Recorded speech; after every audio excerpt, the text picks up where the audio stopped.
Welcome to HD Nation, your guide to the best in HD content, the best in home theater gear, no matter what your budget is. I'm Patrick Norton. And I'm Robert Heron. Robert Heron's goal, by the way, is to help you spend all of your money or none of your money.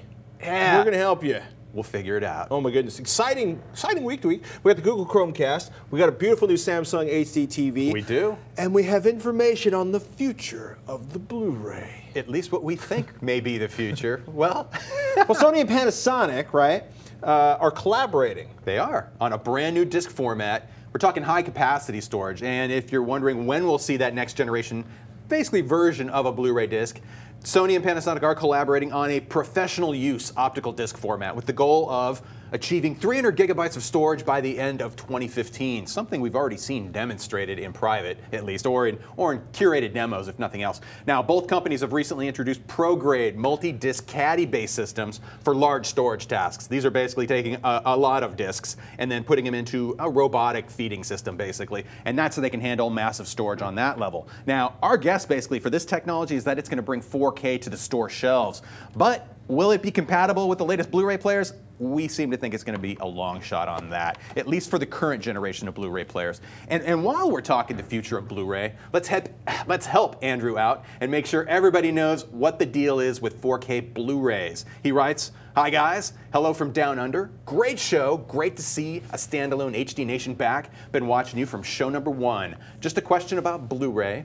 A number of discs have been appearing on Amazon stating to be 4K Blu-ray. I did not think Blu-ray was capable of 4K, so is this correct? Below is a link on those discs. Keep up the good work. Signed, Andrew and Arat, Victoria, Australia."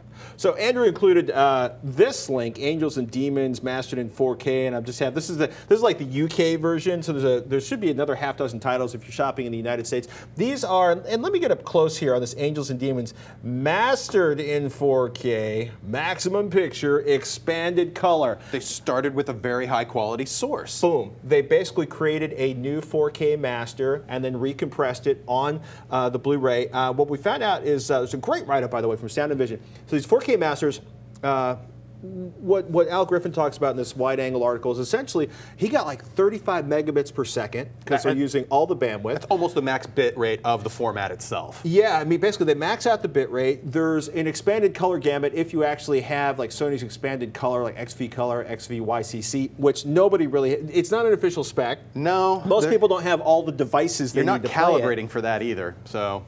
But one of the things he noticed is there was basically, because there's all of this bandwidth for the picture and this beautiful new 4K master, you're getting lots and lots of detail and the videos look gorgeous. And there are a whole bunch of them out there. Anytime somebody creates a new, better master and a new, better, well, like print, rip, compression, encoding? Encode. You got it. If I understood Blu-ray, this would be so much easier. And you encode.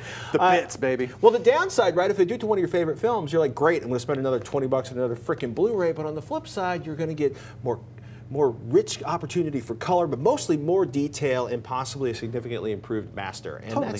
That's cool. And if you're not into all the extras, that isn't really your big deal. Consider then that you are getting probably what's considered the best version of that movie currently available or will be available at least until that 4K standard we were talking about arrives. So keep that in mind. Yeah, if you want to hear like 17 different cast members doing their conversation over it or like 32 different extras, these are not the discs for you because they are dumping the extras to give more room for the movie, at least until we have 300 gigabyte discs. And especially with action flicks too, or lots of motion, or anything that has complex scenes in it, that extra bitrate is going to benefit you in terms of what you see, especially if you've got a big screen, 1080p TV, and you can take advantage of it. It's going to look good. Pro mastered in 4K so far. Do not expect 4K video on a Blu-ray. Does not exist. Chromecast. Yes! So Google Finally announced their new streaming hardware. You know, the question we're getting, is it really a Roku or an Apple TV for 35 bucks? First up, this is not our final review. We went a few weeks with it, but here's what we know with literally less than a day with it. Some people are starting to get it from early shipping. We grabbed one from our director of client development, basically the dude that writes all the software that plays our shows. Chromecast is funny. It is different from most devices, and I like the setup personally. Yeah, it's simple in terms of you use your browser or your mobile phone or your tablet to basically set up the product that you're connecting to an HDMI port on the back of your TV. There is no remote. You're using iOS or Android tablets or the Chrome browser. This is literally what you get. Right, you get this little HDMI stick that you plug into your AVR, your HDTV. You control it over your Wi-Fi network. Netflix, YouTube, Google Play are all supported out of the box, and streaming video from the Chrome browser. We expect more apps to show up quickly, but I'm not going to hold my breath for Apple TV or Amazon Prime Video support. Damn. Essentially, it's kind of interesting. You use the app on your phone or tablet or the Chrome browser on your computer. You select the video, it pretty much hands off the address for the video to the Chromecast, and then it gets its streaming on 1080p, and we're told it'll send surround sound to the HDMI port. So you definitely want to plug the Chromecast into your AVR, not your HDTV if you want surround sound. The specs are really thin. We do not have detailed specs on exactly what it supports. We cannot find them anywhere on Google's website. And look, we've been hands-on for less than a day. The one I ordered won't show up until next week, but it is super simple, right? So first of all, step one, it only works on the Chrome browser. Step two, you need the Google Cast extension. Step three, once you do that, if I go to, say, YouTube, and let's go to something more exciting, Devin. I've seen that page before. It looks so familiar. Cliff jumping Hawaii, proof. Let's go for something really frightening. Miami City by the ocean. There we go, the world's largest. Well, it's funny, right? So I'm going to turn on flash because that's the way I roll, and we should see, there we go. We're going to select our screen. We're going to play on the living room. That's the name of our Chromecast. And we get this video, and then we get this video on here. World's largest rope swing. No, well, but that was pretty easy. That was pretty easy. And we're getting basically decent, you know, for YouTube, fantastic looking video for YouTube because it's not sending the video from the browser to the TV. It is creating a connection from the Chromecast to the video port, and this looks really good for a YouTube video. Now, it's kind of funny. Can you pull up your phone? Oh, yeah. What I suspect will create issues in some houses, especially if there are a bunch of teenagers or a bunch of excited young people, or but just I want to watch Serenity. And look, or Firefly. It's kind of funny. It's one of the weird things. He just basically, because he has the ability to stream to it, you launched Netflix and you're going to launch Firefly on that, and it's basically taken over and immediately playing. But it's just that fast. It's surprisingly fast for something that is cloud-based. Totally. And is it going to play? And there it is. It will. It will. I love that, actually. That's pretty cool. The setup being so simple. And there also was 3 free months of Netflix that they were originally offering. Essentially $24 off the price of a $35 stick.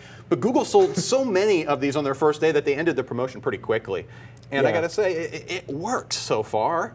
And although it is kind of limited, I predict some hacking is going to be afoot on this product quite quickly, if not already. The big challenge that we're playing around with, and we're going to do, like I said, we're going to give our final review in a few weeks once we have more time to sort of push the boundaries on what else it will support. But so far, if you cannot get it to play in a browser window or someone hasn't written an app yet, you're not going to get it to stream to the I want to call it the Chrome stick, but it's the Chromecast. I like that. The Chrome stick seems so sensible. But if you can't get it in your Chrome browser or play it in your Chrome browser, it's not going to play on the Chrome stick. That said, there is a lot of robust video support inside the Chrome browser. But we're going to experiment some more. Like, I don't expect a whole lot of MKV file support, but if it's MPEG-4, MPEG-2, V8, or Flash. One day. One day.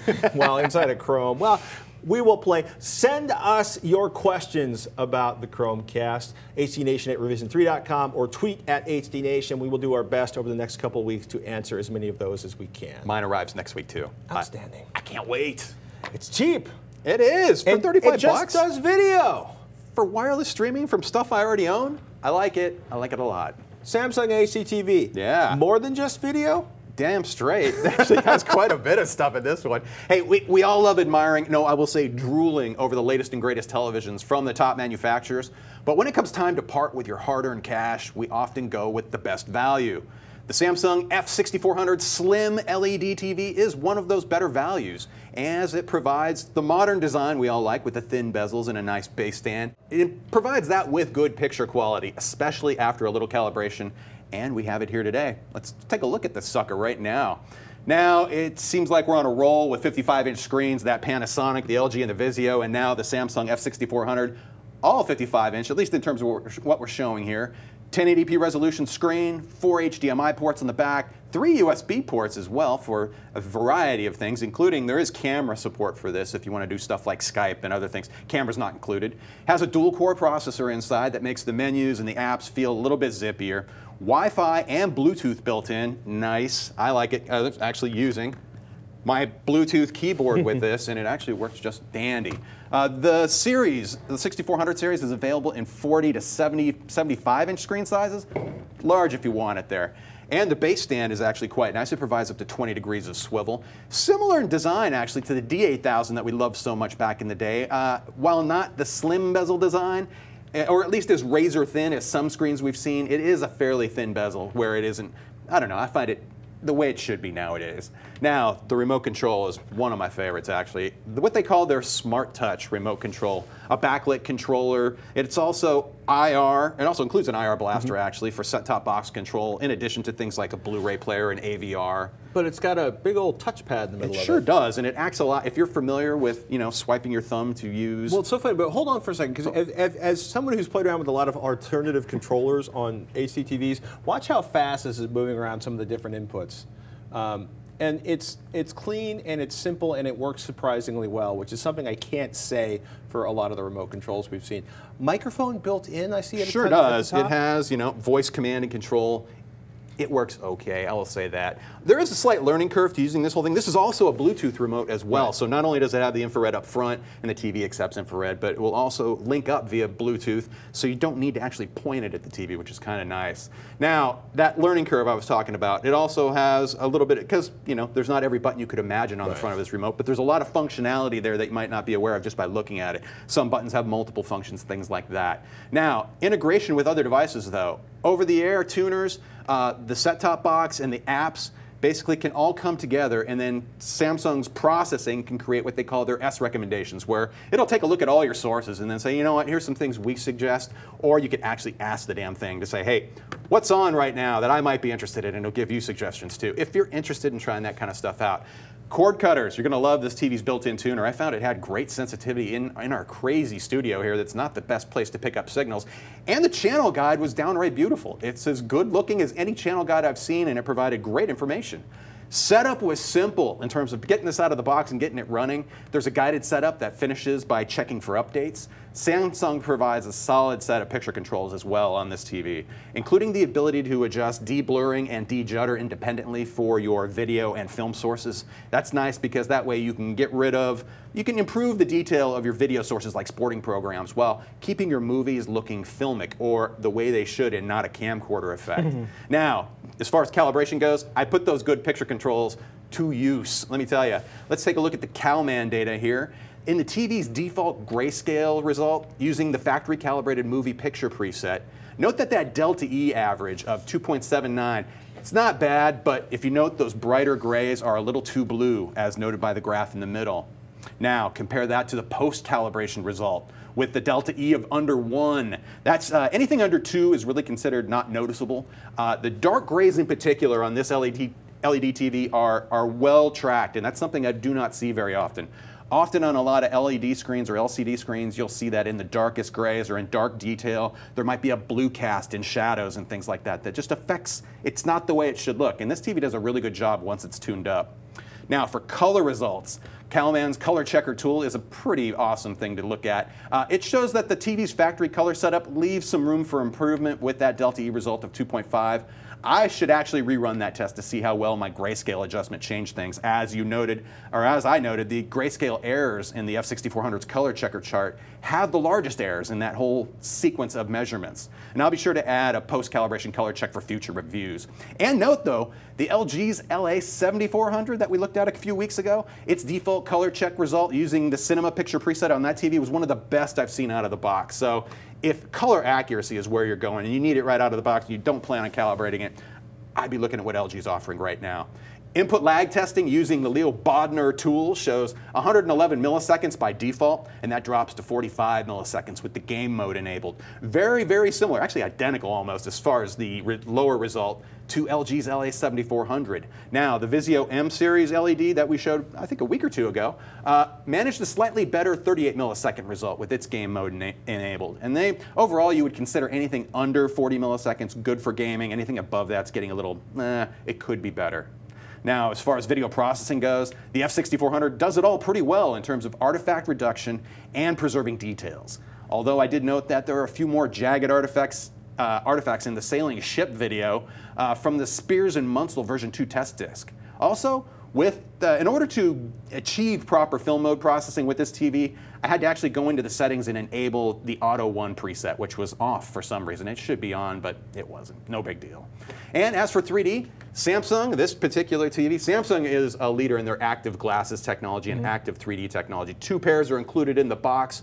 It looked good overall, and I found 3D Blu-ray content looked more detailed compared to the passive 3D technology that LG and Vizio use. There are benefits to either side of this argument, but having full 1080p resolution go into each eye, I see the difference, and I appreciate that difference too. Now, I found that the Samsung the glasses are also F6400 getting so much better too. I mean, they are as slim as can be. This is an active glass, and it does not make me feel like I am wearing 1950s, welding goggles on my face. The only thing you are really limited with the active glasses is the size of the lenses themselves. They tend to be fairly thin compared to your passive glasses. So if you wear glasses and you put glasses over glasses to use these technologies, that's something to keep in mind. But I got to say, overall, the Samsung F6400 Slim LED TV, it's a nice balance between the integrated features and its potential picture performance. I'd say, though, if you are going to invest the money in this, have somebody do a basic calibration on the grayscale, if nothing else, and it really brings it into its own.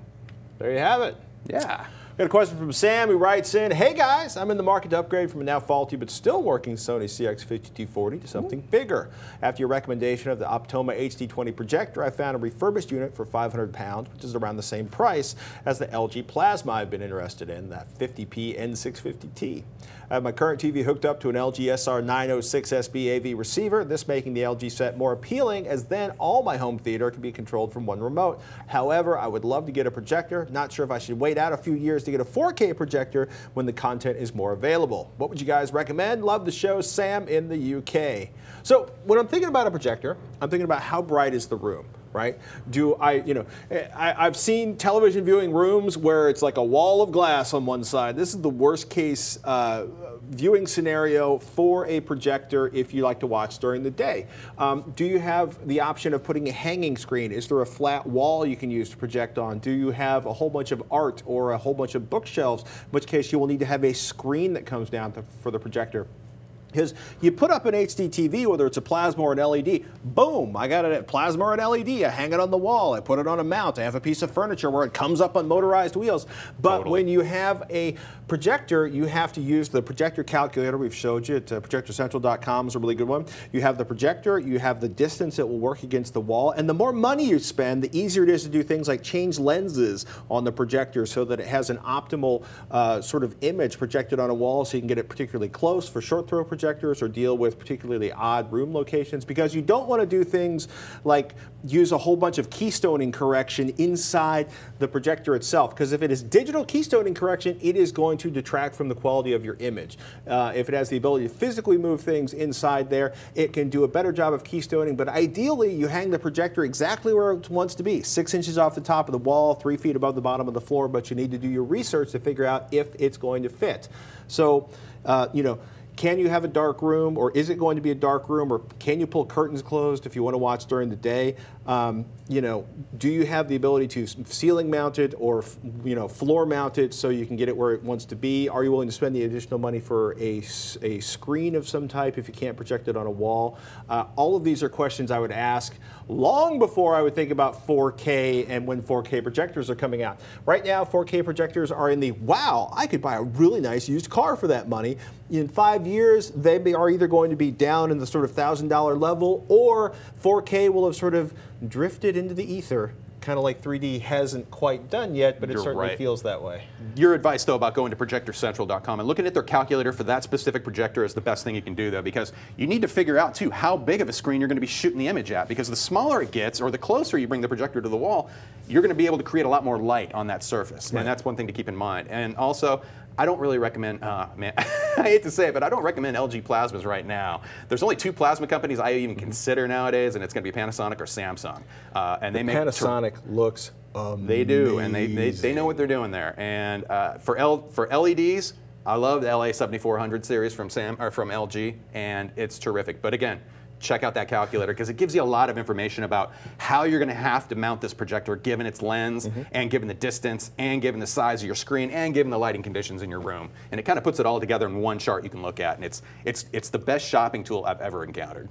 We got time for one more question before we go. Parn121 comments on YouTube. Do you guys think Roku not having YouTube will make it obsolete? Ooh. Well, if all you want to do is watch YouTube, yes. However, for everybody else, no. Just because there's no official YouTube app doesn't mean YouTube isn't on Roku. That said, it's kind of funny. You go to Roku, you start looking at the channels, you start searching, there's no YouTube support, you go to the Roku forums, and oh wow. So, you know, there's lots of conjecture, but basically, if you go to websites like Bing, streamfree.tv, they have a good entry. Roku has basically said, we don't believe today a Roku channel can stream from YouTube without violating YouTube's terms of service. I bring that up because there have been YouTube, so, let me pull up the Roku 3 here. There are ways of doing it, but.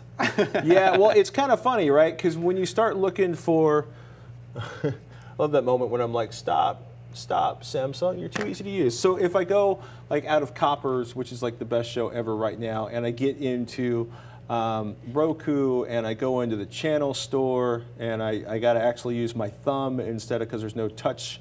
Well, it's kind of funny going from this remote with the touchpad to a normal remote. I should have hooked up the IR blaster. There have been times where there have been YouTube apps available in the channel store. By the way, the Roku 3 I'm running here, if you're wondering why it's so fast, Roku has pulled those YouTube apps. As far as we know, it's a legal thing. It's irritating. There are ways around that, though. If you want a Roku and you want YouTube, Sharon Vaknin over at CNET has a great write-up on how to watch YouTube videos on your Bing Roku. Ooh.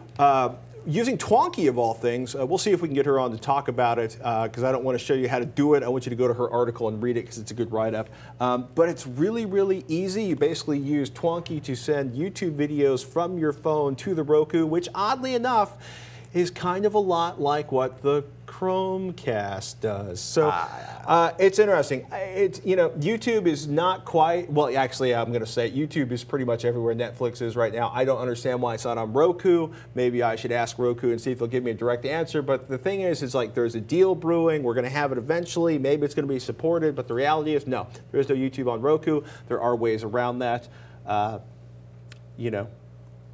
if you want all YouTube all the time and you have an iOS device or a notebook or a desktop or an Android device, I will say right now I'm desperately waiting for the iOS application, the Chromecast application for the phone. I now want to plug a Chromecast into a projector. There you have it. But, well, then you won't have surround sound. That's a whole nother conversation unless there's a channel back out from the projector. In any case, look, if all you want is YouTube, give a strong look at the Chromecast when, you're going to be waiting a few weeks for it to show up. But it is all YouTube all the time. If you want almost everything else, I really like the Roku. Great interface, fast, good-looking video. We'll have more as we get more time hands-on with the Chromecast. So. Hey, I think that's it for this episode of HD Nation Tech Feed Edition. Hey, please subscribe to Tech Feed to get our show in your YouTube lineup and tell us what you think. Yeah, by the way, we're also available at revision3.com/HDNation where you can subscribe using your favorite tools or watch it on the website or use it in pretty much any device you want. Or actually, you know what? There's a Roku app for Revision 3 that you can watch us on. And please, if you're watching on YouTube, post any comments, questions, or suggestions down below. Otherwise, at HD Nation on the Twitter or HDNation@revision3.com if you want to email us. Until next time, thanks for watching.